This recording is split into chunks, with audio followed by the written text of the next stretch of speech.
Welcome to the Play Podcast with me, Douglas Schatz.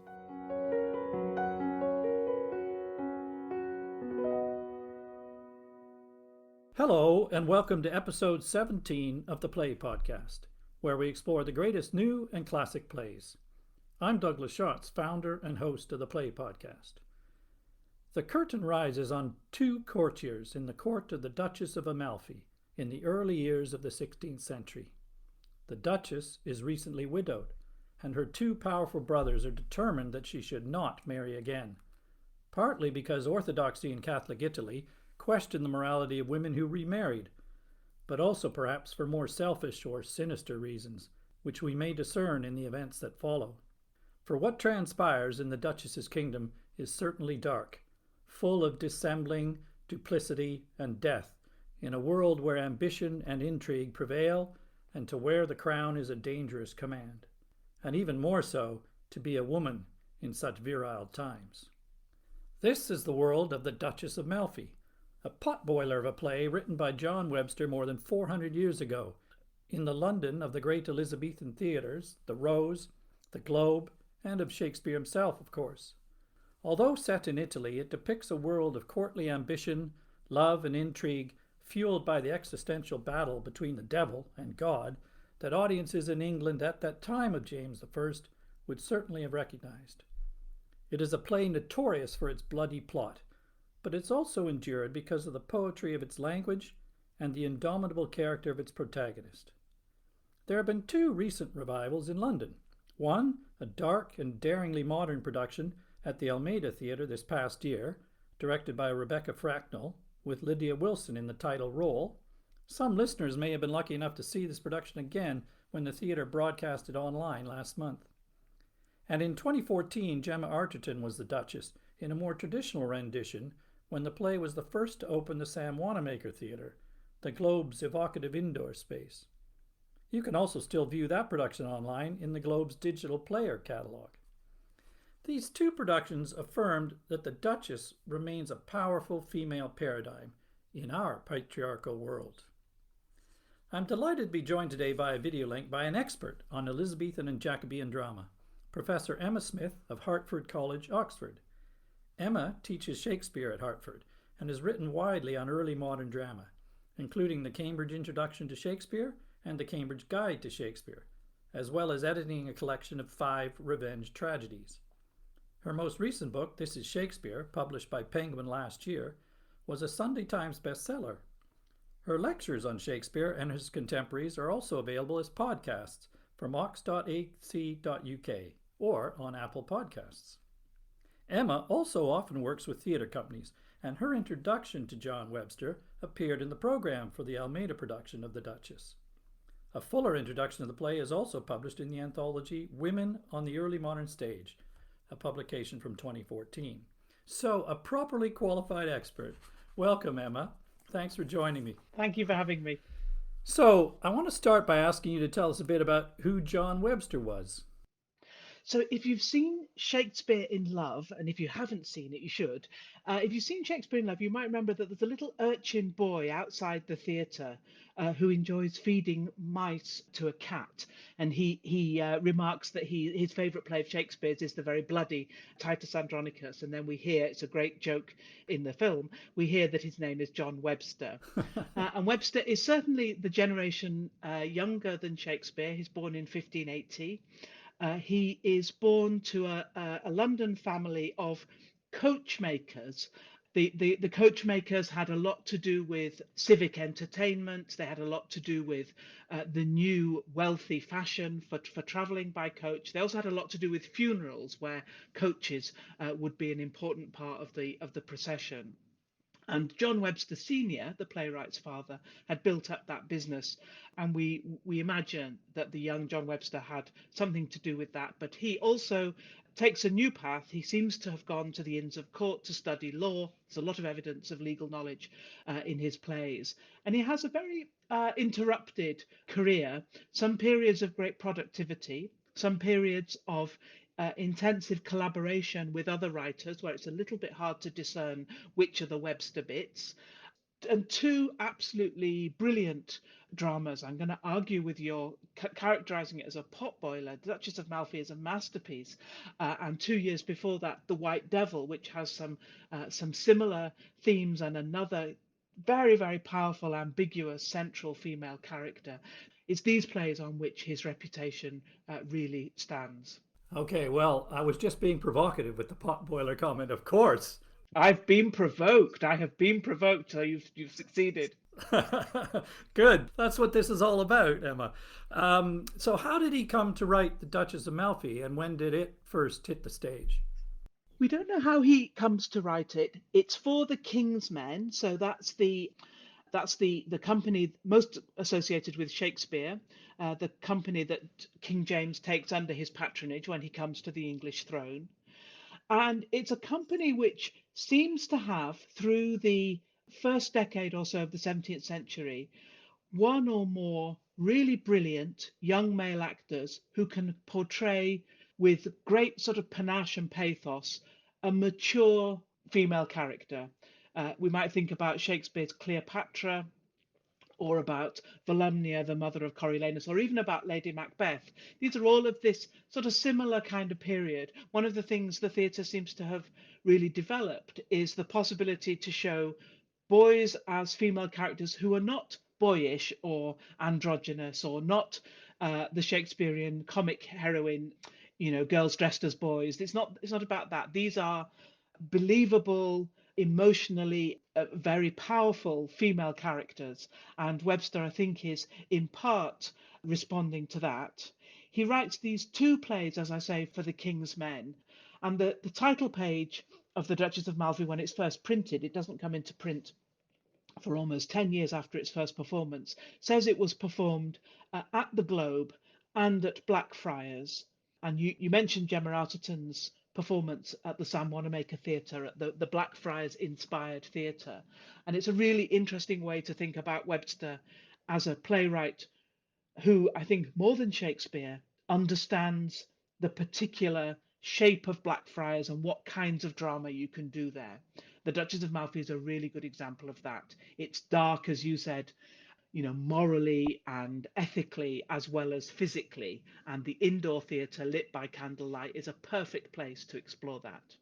Yes, it must have been a powerful, visceral experience in a small space like that, dark and candlelit, as you say. And of course, it's easy for us to forget, as you mentioned, that we have a play here whose main character is female, but would have been played by a male actor. And I think we can come to talk a little bit about what that difference that might have made in the audience's perception of the play at the time. But I was interested also, I talked at the start, I said potboiler. That's partly because of the kind of reputation the play has had over its history. So I wondered if you'd tell us a little bit about how that reputation has changed over the centuries. That's a really interesting question. So I think The Duchess of Malfi was a popular play at the time, and I think people were struck by the character of the Duchess and the sort of nobility and the dignity and the charisma of that central figure.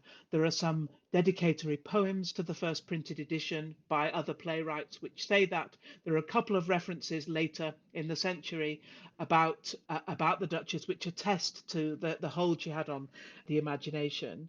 And then, as with many plays, there's quite a hiatus in the performance history. Webster is not a playwright to suit the neoclassical tastes of the later 17th and the 18th centuries.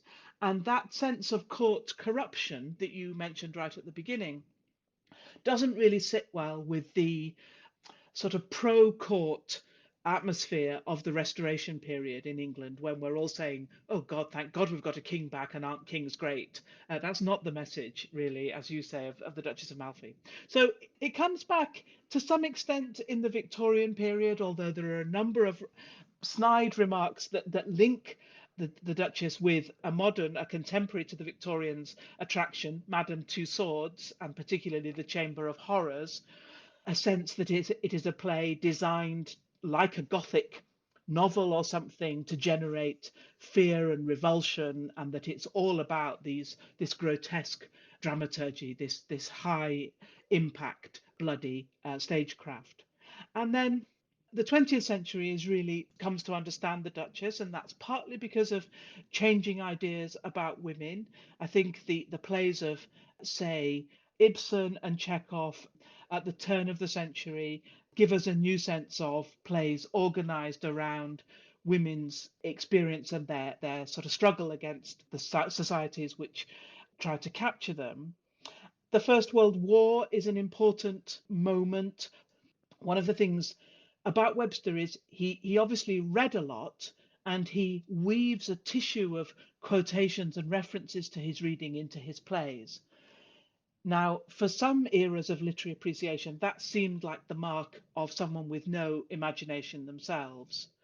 But if you know anything about modernism, or if you know anything about sort of T.S. Eliot, who was a big fan of Webster, you can see that that collage kind of effect is rather similar to the quotations that we get in The Wasteland, that are seen to be some way of approaching the broken world of the post-World War period and the broken world which modernism understands. And then another war is to me really decisive. There's a revival of the play in 1945 with Peggy Ashcroft as the Duchess. One of the most moving theatre reviews I've ever seen is on the back page of the Times in, I think it's in April 1945. It's got the review of Peggy Ashcroft's performance and saying this feels a much more realistic play perhaps than we'd seen in the past. And it's got 5 desperate photographs of the liberation of the concentration camps, the Allies' arrival at Auschwitz-Birkenwald, and it's a completely horrific juxtaposition, but it suggests that the horrors of the Duchess of Malfi to the second half of the 20th century seem all too realistic, whereas the Victorians had the comfort of thinking this is a waxwork charade. That was absolutely fascinating, how it's changed depending on the society that's looking at it. And as you say, for much of the history, I think it was, particularly, I guess, the Victorians, it was characterized as a macabre piece, sort of schlock horror or melodrama. And you mentioned the Madame Tussauds. It was, in fact, George Eliot's partner, I think, who wrote a review saying, instead of holding the mirror up to nature, this drama holds the mirror up to Madame Tussaud. And then George Bernard Shaw also labeled Webster as the Tussaud laureate. The other thing I wanted to ask you was that the play is known as a revenge tragedy, which I believe was popular in Elizabethan and Jacobean theatre, and I understand is also partly based on classical models such as the tragedies by Seneca. So, what is a revenge tragedy? So, a revenge tragedy is a story organized around someone who takes revenge, usually for the death of a family member. So, Hamlet is a revenge tragedy or is struggling with the revenge tragedy as a shape. And what revenge tragedy does is to focus on the struggles of the revenger to enact revenge, the struggles of finding an appropriate punishment, but also with the fact that in taking revenge, the revenger himself, he's always male, the revenger himself must be punished. Right. So it's a curious paradox of sympathy that to enjoy a revenge tragedy, we both have to want the revenger to take his revenge, and we have to accept that the price he will pay for that is his own death. And critics have been interested in the way the popularity of this genre at the end of the Elizabethan period responds to changes in ideas about justice, ideas about the legal system, but also perhaps more metaphysically, and this is, I think, relevant to the Duchess of Malfi, ideas about religion and religious change. One of the key differences between the Catholic religion and the Protestant religion, which the Reformation brought into Europe in the middle of the 16th century, was in attitudes to the dead. And the Protestant liturgies abolished, really, prayers for the dead, masses for the dead, the sense that you could connect with the people who had died through religious ritual. And one really compelling argument to me, cultural argument, is that in some ways revenge sort of takes up that space. It's a form of connection with the dead where you can do something for them. You're not powerless. You can do something for their situation. Now, the Duchess of Malfi comes very late in this genre. It sort of reflects back on it. It perhaps in some ways subverts it and in other ways sort of camps it up. You mentioned the religious context, and that's really interesting because there's a lot in the play, of course, about death and the afterlife and communicating with that afterlife, but also hell and damnation and those sorts of themes. Let's see, I'm also interested that the revenge tragedy also used, I believe, some stock characters. For example, in addition to the tragic protagonist, there's a figure who's labeled the malcontent. And he is a somewhat divided, discontent figure, being both a moralist who passes judgment on the vices of mankind, while at the same time being sort of self seeking and even vicious. And he often acts as the main agent for the revenger in the plot. Is that right? Have I got that right? Yeah, no, you've absolutely got that right. And so the character in the Duchess of Malfi is called Bosseler, and he is, again, I'm going to link him with Hamlet just because I think some listeners may be more familiar with that. I mean, Bosseler is like a Hamlet gone bad. He too is a university man, a clever, melancholic, introspective, reflective person, satirically sees through some of the weaknesses and sort of kind of the ways in which his society behaves badly or behaves inadequately and is slightly apart from them. But Bosseler is a much more morally negative and complicated character than Hamlet. He is a revenge tragedy figure. You're quite right. Yeah, he's a fascinating character. We're going to come and talk to him in some detail because he's a wonderful character. And in fact, this is the point where we best got to jump in. And Emma, I'd like if you could to just give us a potted synopsis of the play because we're being tempted to dive in here and mention characters, etc. Let's give the listeners who don't know it that well or haven't seen it recently some summary of what goes on in the play and who the characters are.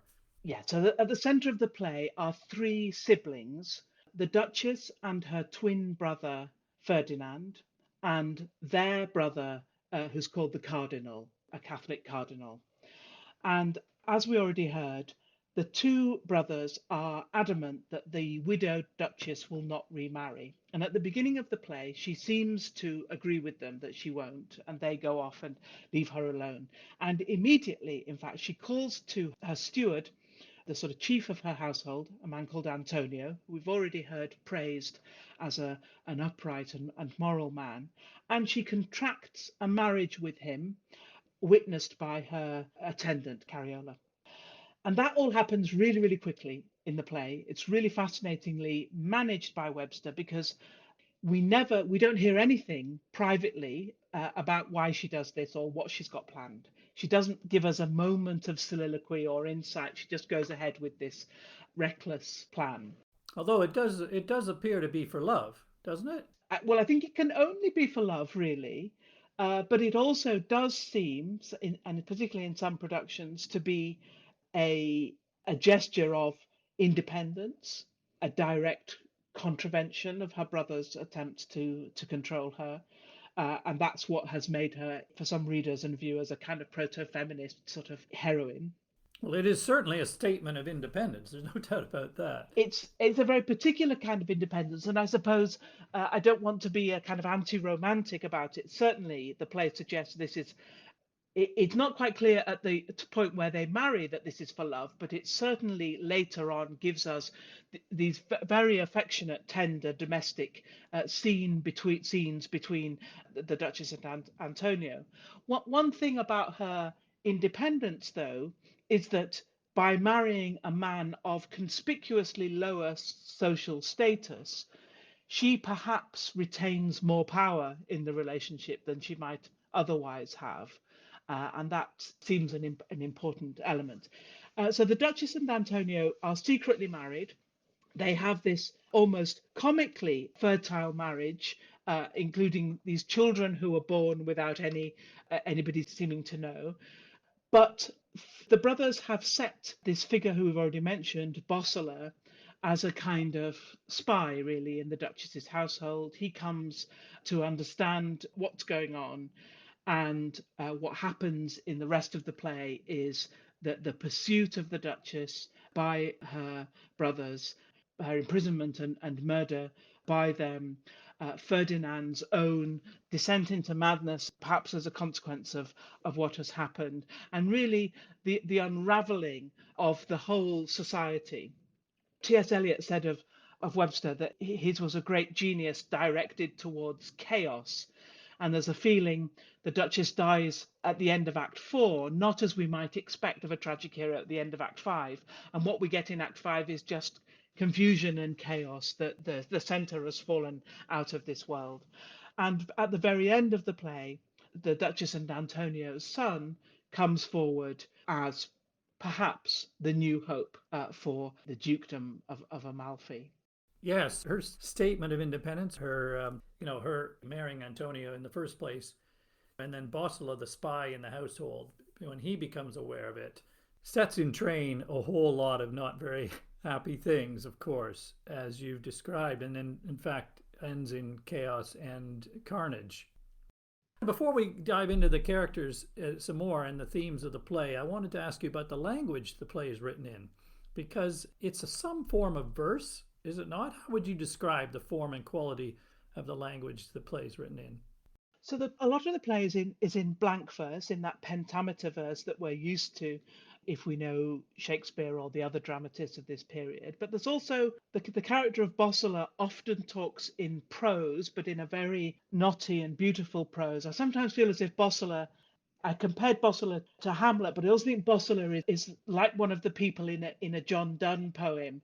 He's one of the speakers there. He's got extraordinary similes and figurative language. He makes, if you're aware of that word metaphysical about poets like John Donne, often that's associated with these very striking material physical images, like the lovers like 2 points of a compass. That's the very famous one.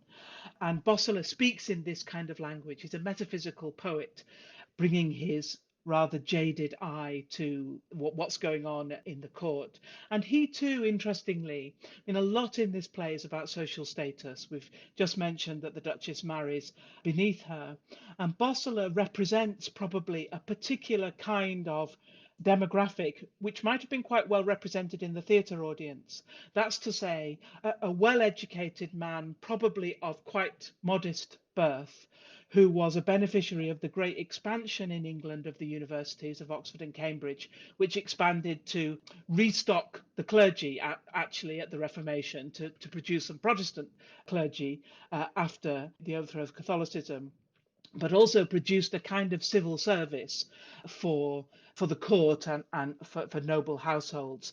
What happened with this may be familiar from more modern times. What happened with the growth of the universities is there were too many graduates, and a sense of alienation and frustration by some of those clever, overeducated people who couldn't find positions. And Bosola fits into that category actually really well. He's someone whose intelligence goes sour and is harnessed to the designs of his masters, although he has a kind of perhaps he has a redemptive moment at the end, but it's sort of undercut by the way the plot turns out.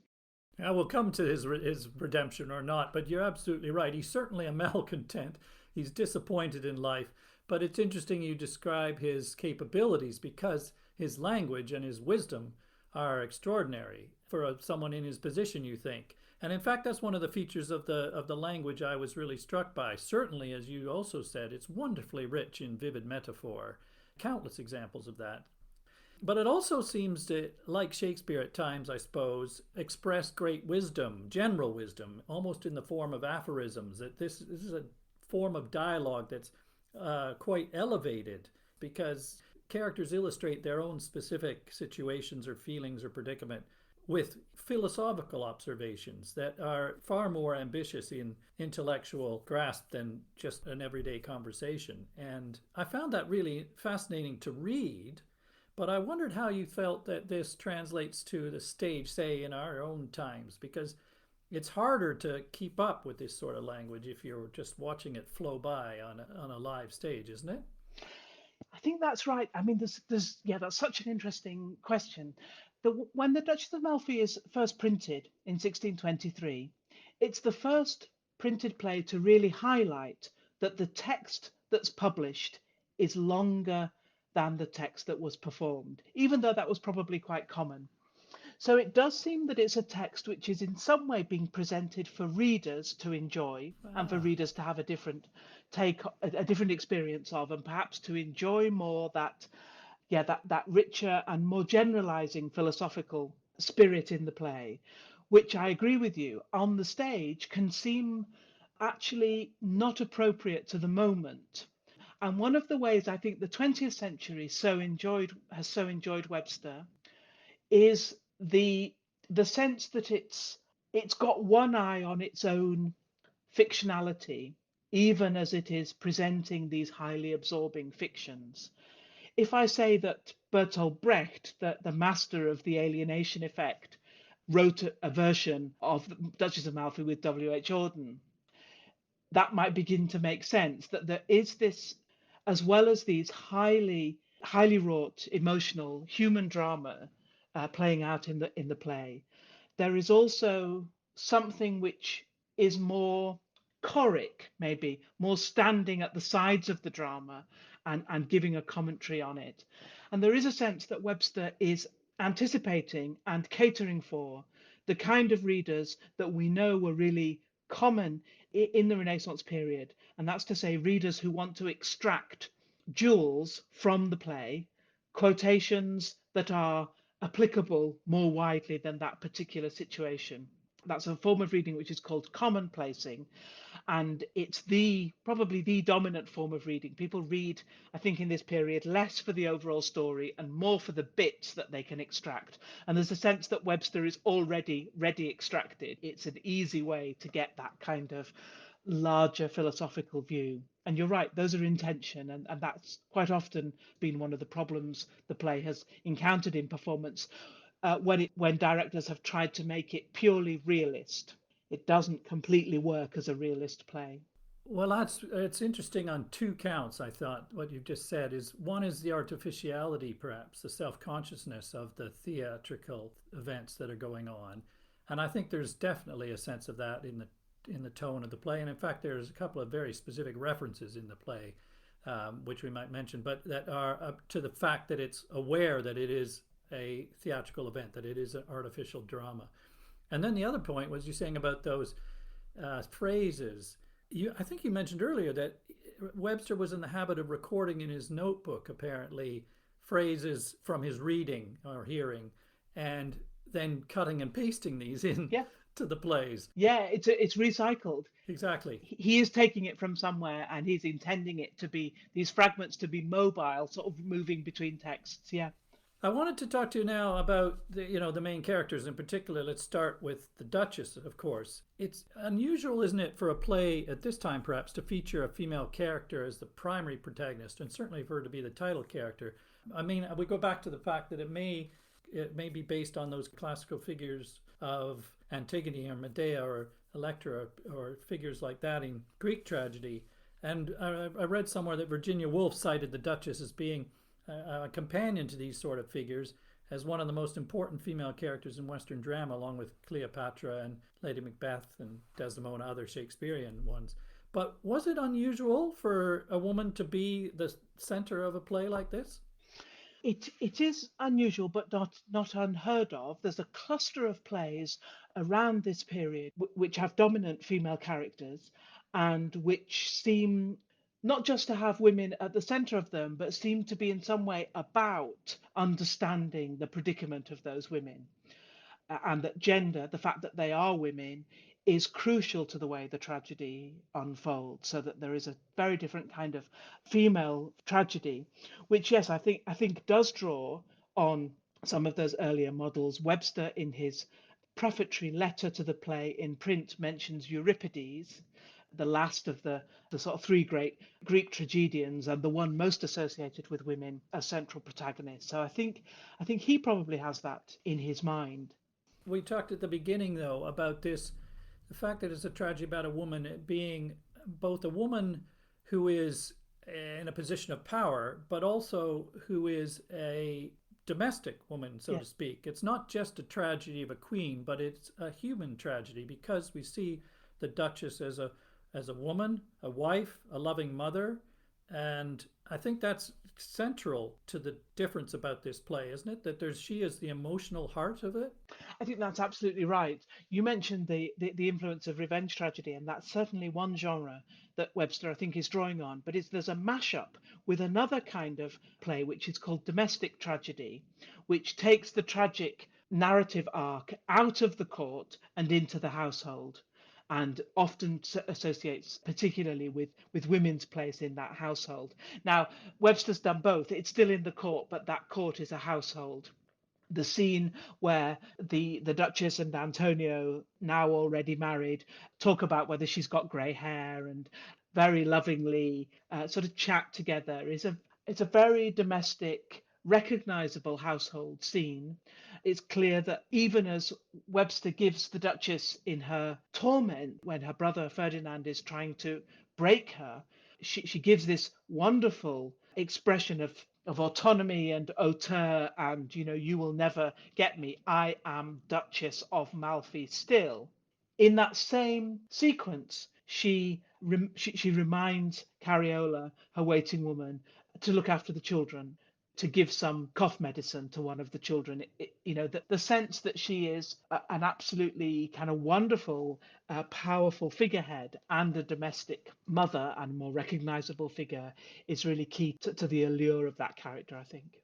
Yeah, it's interesting because in the Almeida production, they had children on the stage even in that scene, and it made it a very warm family scene.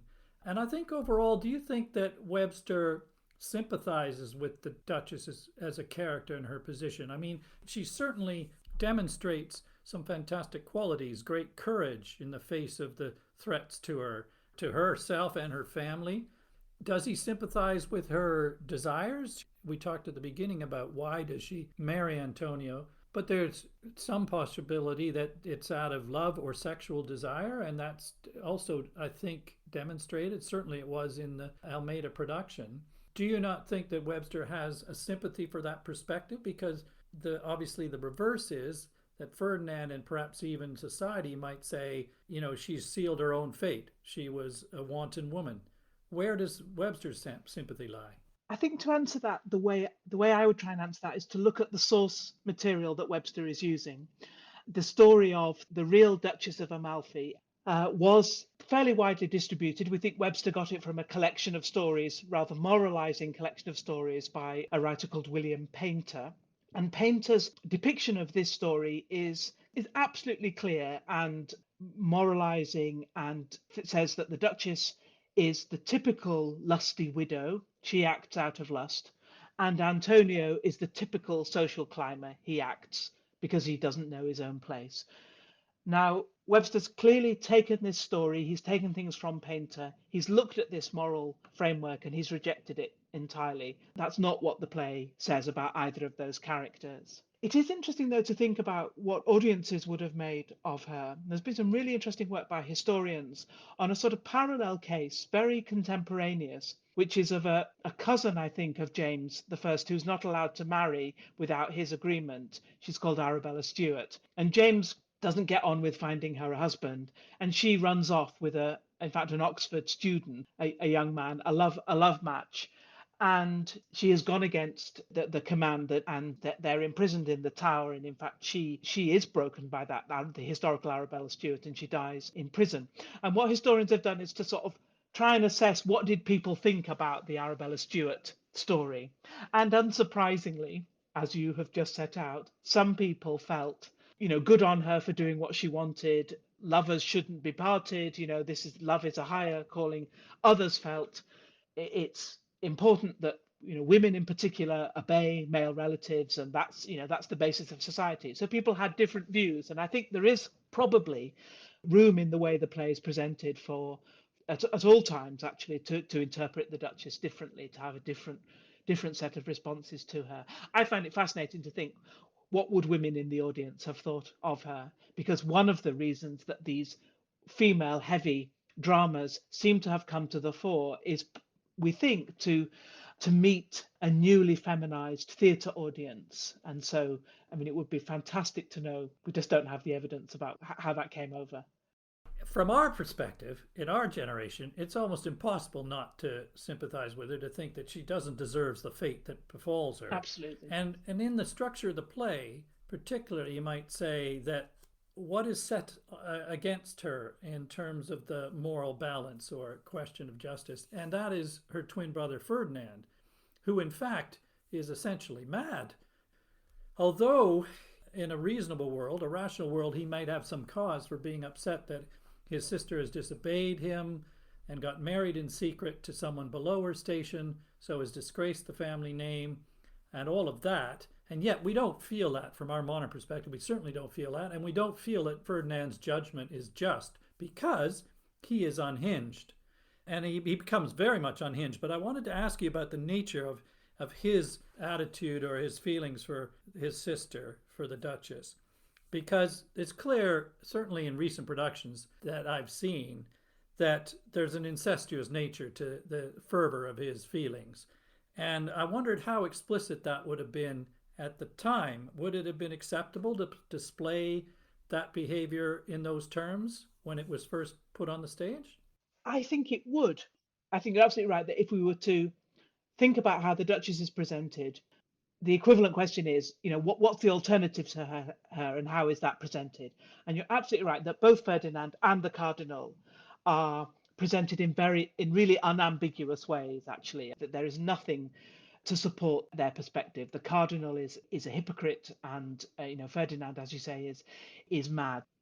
I think that what we've been saying about the sort of wholesome domesticity of the Duchess and Antonio's fruitful marriage is being set against the sterile perversity of Ferdinand's repressed desires for his sister. I think that's explicit in the play. Yes. And I think it's a really interesting aspect about sort of nature and nurture. Ferdinand and the Duchess, we learn, are twins. Twins have been a fascination, haven't they, throughout history, about whether they are the same or different people, how different they can be. That's one of the lines that I think the play is interested in. Oh, and I think that also becomes a focus for the difference between the male and female behaviors and visions and attitudes in the world, and their moral integrities as well, and how the world's run. It's some sort of statement, is it not?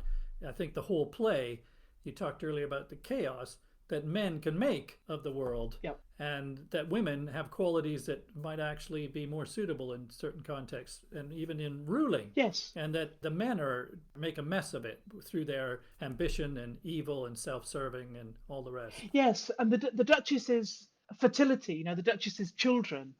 Children are part of comedy. They're part of a world that is renewing itself, that's going forward, that has hope for the future. Yes. Tragedy is not the pregnant Duchess is a figure who challenges that tragedy as a sort of masculine imperative. Yeah, absolutely. I wanted to ask you about, as you mentioned back at the beginning, about the structure of the play in the sense that the Duchess dies in Act 4, a whole act before the end of the play. And this is not usual, I don't think. I think of the Shakespearean plays where actually it all ends up in the very last moments, the resolution. And here we have a whole act of the play following with the title character no longer on the stage, or at least not literally on the stage. Why do you think Webster did this, and what is the impact that has on the play? We do get the Duchess, don't we, as you alluded to? We get an echo, and different productions perform that differently as an imaginary, a kind of fantasy of Antonio, or in some way the continuing presence of the Duchess. And she certainly, metaphorically, is haunting that final act. I think what the structure of the play to me shows is that a traditional tragedy is actually quite an orderly structure because the events are tied in. It's a sort of biopic, essentially. They're tied into the life of your main character. And as you say, when the main character dies, then we know we've got a few minutes when somebody makes some kind of summary, usually a rather inadequate summary, and we all say, yeah, okay, fine. What Webster, I think, seems to show, and whether he does this intentionally or not, there's been a long debate about whether Webster is a challenging sort of modernist playwright or not a very good traditional playwright. The effect of Webster's structure, I think, is to suggest that tragedy is absolutely disorderly, that it doesn't have a linear shape, that it doesn't have a clear sort of momentum and it doesn't play itself out in this more limited trajectory. Because what happens in the last act is a sort of orgy of violence and Yes. it, increasingly extreme deaths and confusion. The cardinal seems to be sort of possessed and to imagine that he sees a demon. People are killed by accident. A woman is killed by kissing a poisoned Bible. I mean, we're really sort of upping the stakes in a way at the end. And that chaos that Eliot speaks of, I think, is something that Webster is showing us. This is not a tragedy where an Aristotelian idea of catharsis, that what we feel is this relatively orderly emotional response. I think there's something much more disorderly about the end of the play. And how that often presents itself in performance is an uneasy sense that audiences don't know whether to laugh. Yes. And getting the tone, well, it's hard to know whether that is what the end of the play toys with, or whether that's a mistake in productions. I think that's a common reaction to graphic horror, is it not? I think that's just an unease we all feel in those contexts and expressed it that way. But I think you're right about the structural intent or meaning is about the contrast and chaos that follows. And also about the haunting. I thought the Almeida production was fascinating to me because the Duchess and in fact also Cariola, her maid who is killed, and Julia, as you mentioned, who's also killed, these women haunt the stage. They actually come back on the stage and are there through the last act, reminding us of the injustices played on them. It keeps them central to our thoughts about the play and their part in the order of the world. Because I think, as you rightly describe, what follows is disorderliness, is carnage. And it shows that, to some degree, I suppose, what happens in a world without women, without the constraint of the women, it would be violent anarchy. And this point is emphasized even more, I think, in the Almeida production, of course, because By having the daughter. yes, the last scene, all of the men are dead, piled up on the stage, and in the text, usually it's, as you mentioned at the very beginning, it's Antonio and the Duchess's son who is the next generation and will become the ruler in Amalfi. But in the Almeida production, it's a daughter, and she comes onto the stage all by herself as a child and surveying the carnage. And I think that's quite a powerful statement, of course, in itself, obviously limited to that production, but interesting in terms of its support for the structure of the play, as we've just been talking about. That's really interesting because one of the things that's been talked about this play in some recent scholarly work is the extent to which it participates in a nostalgia for the reign of Queen Elizabeth. And although the Duchess is not Queen Elizabeth, this isn't a kind of spot the equivalents kind of play. It's much too rich a drama for that. But that nevertheless, that world of dignity and a slight kind of haughtiness and distance that the Duchess embodies in her final moments, set against what was increasingly being seen as a debauched and sort of morally lax Jacobean court. There is some sense that the male world of the Jacobean court is in the play being perhaps juxtaposed with an idealized view of the female world of Queen Elizabeth. Interesting. That chimes with what our interpretation we've just been describing. I wanted to come back to talk to you about Bosola because we started off mentioning him, and when the Duchess dies, of course, I think he becomes the center of the final act of the play as well as a figure. He is a very powerful figure through the first four acts of the play as well. He's a counterpoint to the Duchess in lots of ways, certainly intellectually. There's debates between them, I think, that are full of content and contrast. But then he has this journey through the play as well, doesn't he? Because starts off, of course, he is, as we said, malcontent, but he's also a pretty bad character. He does a lot of bad things. He's been a murderer. He's in the pay of Ferdinand and the Cardinal as a spy. He then is involved in the murder of the Duchess. But there's some change occurs through the final act. How do you see the moral balance of the character? How does he change through the course of the play as a result of the events he lives through? One way I think to see that is that he is an amoral he's a mercenary at the start of the play. He's a man for hire. It's not for him to question what he does. That's not his role. And so one way to see what changes is that through watching the Duchess and watching her dignity and integrity as she is being tortured and murdered, he recognizes a sort of different value system, or he recognizes a value system, and he recognizes the wrong track that he has taken. Hmm. I suppose the other way to see it is that that the death of the Duchess unhinges the play, unhinges everybody in the play, and Bossola too is shifts from his own character into another mode, but is not a mode that the plot of the play really wants to endorse, because what Bossola does is mistakenly to kill Antonio. So even as he seems to have sort of rejected his previous course and turned to the Duchess's cause rather belatedly, what his actions actually do, however mistakenly, is to further the agenda of Ferdinand and the Cardinal. So that's very ironic and paradoxical, whether it's about the impossibility of repentance or the awful unluckiness and coincidence of the world in which Bossola finds himself. It's hard to know, but even if he wants to repent, the play can't quite let him, I think.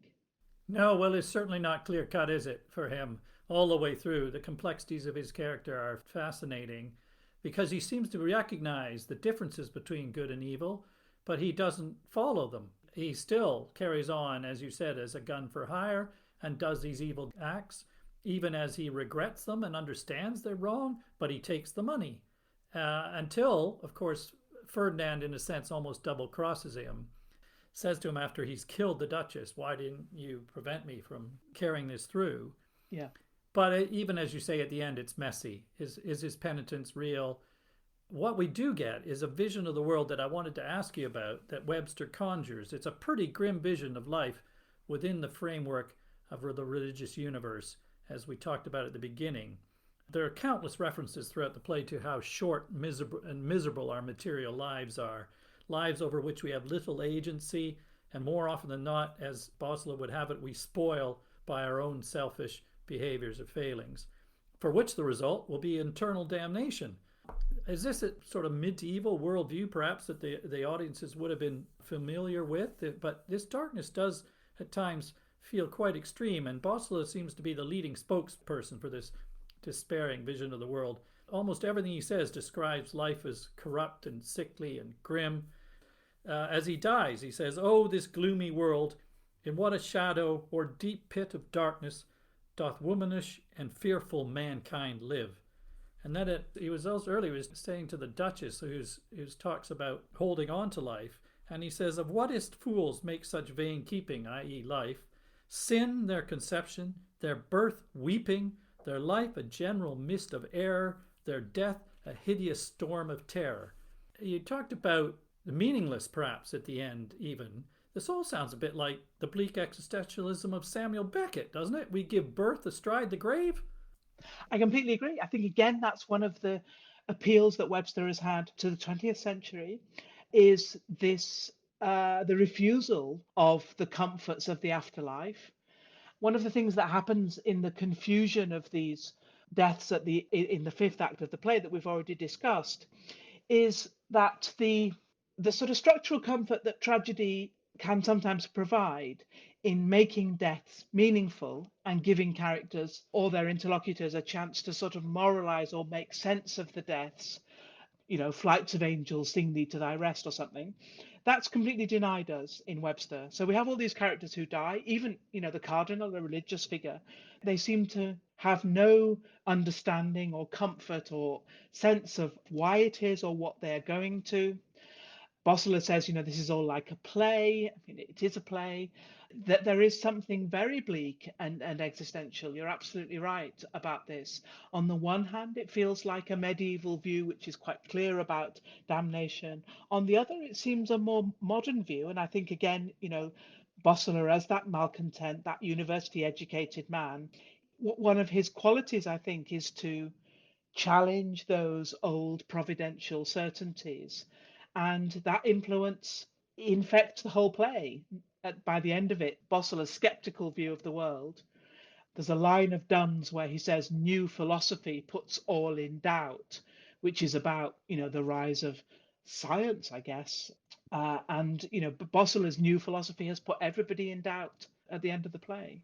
Well, there's all sorts of talk through it, as we said earlier, about their destinies in the afterlife and about heaven and hell. There doesn't appear to be a lot of confidence, I think, throughout that any of them are going to end up in heaven, to be honest.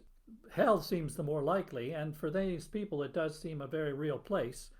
So there's a lot of despair to that extent. I don't think they're very confident about the potential afterlife. Although there is a sense, isn't there, as well, about some of the human values, at least, of personal integrity, for example, set against the corruptions of the court, of the cardinal, set against ambition. There's a lot in the play about, o'erweening ambition, Yep. to use Shakespeare's phrase, and how position is false, that people inherit their positions of power and they're no different than any other person. And what should distinguish us is our personal values and integrity. And the Duchess, in particular, I think, acknowledges this, recognizes this, but even Boswell recognizes it. He, for example, is full of praise for Antonio, ironically, and defends him to the Duchess. And in the end, the very end, of course, as is you mentioned earlier in that classic tragedy summary, Delio's final speech in the play, "Integrity of life is fame's best friend, which nobly beyond death shall crown the end." And of course Ferdinand as well, with "Whether we fall by ambition, blood, or lust, like diamonds we are cut with our own dust." In other words, the fault lies not in our stars, but in ourselves. Is that not also quite a strong theme throughout? It is a strong theme, but it's asserted, isn't it, rather than demonstrated. We don't really see characters who are able to embody that. We've got a play which is about the corruption of noblemen. It's also about the corruption of the new university man, Boswell. The phrase about integrity is a takeaway message rather than something perhaps that the play is able to embody or to really offer us as a sort of narrative alternative. You're right, because not many of them do behave with any integrity, do they? No, they don't, and it's always difficult to know, isn't it? Those rhyming couplets which you just read, whether they sound a little bit trite, or they're a little bit of a bumper sticker kind of philosophy. They're the thing that people reach for, which actually prove themselves to be slightly inadequate to the messiness of the real world that they're in. Yes, they jumped out at me as when seeing it or even reading it. As you said, it goes back to the language at the beginning and some of the artificiality of that, because many of the scenes wrap up with one of these couplets, which is all very neat, but as you say, is it really appropriate? And of course, I was going to also say earlier that the Duchess, for all her qualities, she does not survive, and she certainly doesn't flourish. Yes. So it's not a world that seems to reward that integrity. No, and the juxtaposition of the Duchess's death and Julia, the mistress of the Cardinal's death, suggests that moral desert is not something that this play is going to deliver on. No, it doesn't matter which way you go. You're just going to end up a victim, it would seem, and die pretty horribly and not end up in heaven. Actually, I was going to ask you. We're getting towards the end of our allotted time, and I was interested in the theatricality of the play. It's a fantastic watch in all sorts of ways. Dramatic, striking, theatrical things go on stage, right? There are gruesome scenes that we haven't really even talked about, with Ferdinand in the dark giving the Duchess a severed hand with Antonio's wedding ring on it to convince her he is dead. Fantastic invention. And the graphic murders even of the Duchess and Cariola and her children with a coffin and ropes on the stage. It's pretty graphic. And as you mentioned earlier, there's a wonderful scene where she haunts Antonio and Delio in the churchyard, her voice echoing back as they are having a conversation. It's beautifully done as well, because she's calling from the grave to protect him, but also some sort of intimation of death. But also there's some weird things as well, aren't there? There's these scenes where Ferdinand has these artificial, and I guess this is where the Madame Tussauds connotation came from, where the wax figures, he creates wax figures of her husband and son to show to the Duchess, to demonstrate that they're dead, tricking her to think they're dead. Bizarre, really. Yeah. And then there's a scene where Ferdinand also, to increase the torment on his sister, lets madmen out of the asylum to basically come on stage and with their noises and ramblings to torment her. Again, very weird theatrical scene. And in fact, I think the Almeida production even cut some of that because it's hard to see exactly how necessary it is in the plot. But it's all part of the macabre style of the thing, which is what I was going to ask you was, given this kind of theatricality, this kind of macabre form and its language and the medieval world vision, how is it that this remains worth reviving and relevant for our age, this play? I think it's what you said at the beginning. I think it's this powerful, enigmatic, central female character still trying to assert herself and the legitimacy of her own desires, which unfortunately perhaps still seems rather relevant. And I think it's Webster's, it's what you've also picked out, which is Webster's language. Like diamonds, we are cut with our own dust. I think it's just a wonderful insight. Or, Ferdinand's recognition that the Duchess is dead, mine eyes dazzle. These are beautiful, beautiful phrases. It's not a consistent tone, it's not a consistent poetry through the play, but there are wonderful, wonderful moments. Yes, and I really enjoyed reading it again, actually, to enjoy those moments. And as you say, I think perhaps the woman being the central figure makes it more resonant for our time. The challenges and prejudices of succeeding and surviving in our patriarchal world still very much remain.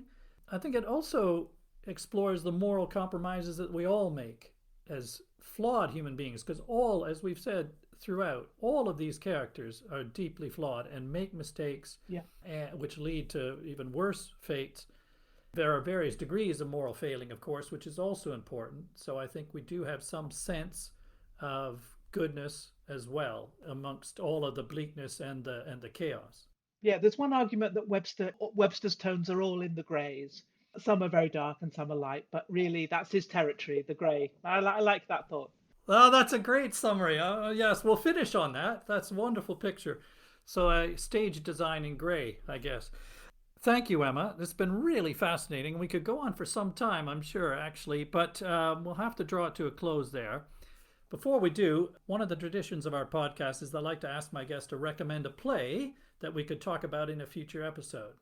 I would certainly be happy for you to suggest another classic early play or even, of course, a Shakespeare, given your professional passions, but you're also very welcome to nominate anything that you personally like to recommend to our listeners. So is there a personal favorite you'd be happy to nominate?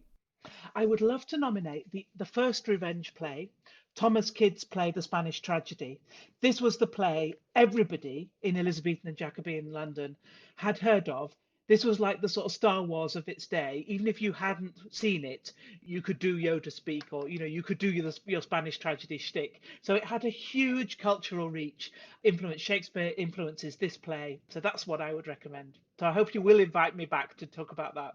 I will invite you back because I'd love to do that. I have very dim memory. I saw it, a production of it at the National Theatre way back in the 1980s, I think. Yes. And I don't remember a lot about it, except that it was pretty striking show. So I'd love to return to that, and I will definitely call you on that one. Thank you so much. And thank you so much for joining me today, Emma. Thank you. As the curtain falls on the carnage of the court of Amalfi, is there a catharsis for a modern audience? Perhaps that for all the depravity and despair on display, there is a clear sense of what goodness is, particularly represented by the women in the world, and how their values must overcome the worst of man's failings. It is a message that the world could still do with listening to. Thanks for listening, and see you next time.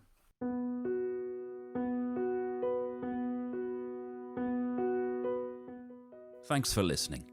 To listen to other episodes, to find out news about future episodes, or to leave comments about what you've heard, please visit us at www.theplaypodcast.com. You can also follow us on Facebook or on Twitter at theplaypod. You're also welcome to email plays@theplaypodcast.com to suggest plays that we could talk about in future episodes. You can also register your suggestion on the website. Thanks again, and see you next time.